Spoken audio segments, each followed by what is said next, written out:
क्या कहेंगे यहाँ पर आज जो आप यहाँ पे जो अमर उपोषण किया जा रहा है, क्या वजह है और आपकी क्या मागणी है? जय महाराष्ट्र।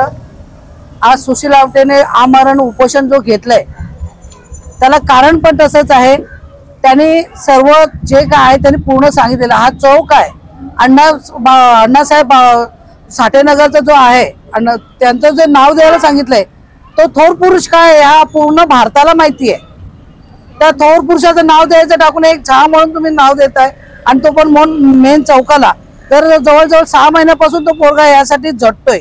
वारंवार नगरपालिकेला त्यांनी निवेदनं दिलेत, त्याच्यात त्या निवेदनाला काही उत्तर न दिल्यामुळे आज मनसेला हा आंदोलन करावं लागले आणि उपोषणाला इथे बसावं लागले। याचा लवकरात लवकर त्यांनी निर्णय घ्यावा। तर उपोषणाला बसलेल्या मुलाला जर काय झालं तर मग हे आंदोलन एवढं तीव्र होईल याची महानगरपालिकेने दखल घ्यावी। लेकिन ये महानगर पालिका की सहमति से और जो परमिशन महासभा में पास होके ही वो चौक का जो है लीगलाइज तरीके से बनाया गया है। ज्यांनी ही माहिती जो अधिकार दिला किंवा ज्यांनी ही मिळवून दिला त्यांनी पहिले त्या मुलाचा बॅकग्राऊंड काढायचा होता। कोणाला तुम्ही कोणाचं नाव देताय? अण्णाभाऊ साठे किती मोठे माणूस आहेत आणि हा माणूस कोण आहे ह्याचा पण त्यांनी विचार करायला पाहिजे। तुम्ही कुठल्याही चौकाला कुठलाही नाव द्याल, उद्या तुम्ही झिंगाट बघाल आणि लोकांना नाव द्याल, ते चालणार नाही। मनसे हे सहन करणार नाही। तो जर कुठं मोठा व्यक्ती असता किंवा त्यांनी काहीतरी त्या चौकासाठी किंवा त्या एरियासाठी केलेलं असतं तरी आम्हाला मान्य असतं, पण तुम्ही कोणाचे नाव कुठेही देता, तेही मेन हायवेला मेन चौकाला द्या ना। तुम्ही अण्णासाहेबांचं नाव द्या, आम्हाला स्वीकार आहे, किंवा कुठल्या मोठ्या व्यक्तीचं नाव द्या ज्याने देशासाठी काही केलं असेल त्याचं नाव द्या। ते शेवटचे प्रश्न असा आहे का इथे जे चौक आहे त्याच्या नावावर चेंज नाही केलंय, तुमच्या जे मागणी पूर्ण नाही झाली ते तुमचे जे आहे ते काय होणार आहे पुढच्या वेळी?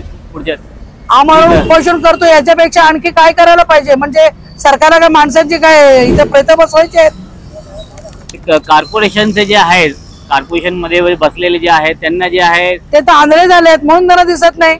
6 महिन्यापासून तो जर सांगतोय की हे चुकीचं आहे, मग त्या ज्या लोकांनी हे पास केला, जो बिल पास केला असेल नावाचा, मग ते मूर्ख असतील, त्यांनी बघायला पाहिजे का हा कसा काय बिल पास केलाय। हे आयुक्ताचं काम आहे बघण्याचं। आयुक्तांनी बघायला पाहिजे तर हा बिल नाव देतो आपण ते नाव योग्य आहे का।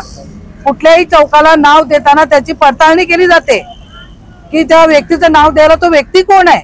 मग ज्याने हा नाव पास करून घेतलं त्यांनी विचार करायला पाहिजे होता, आयुक्तांनी बघायला पाहिजे होतं, आणि त्यांनी जर आवटेनी जर हा प्रयत्न केलाय।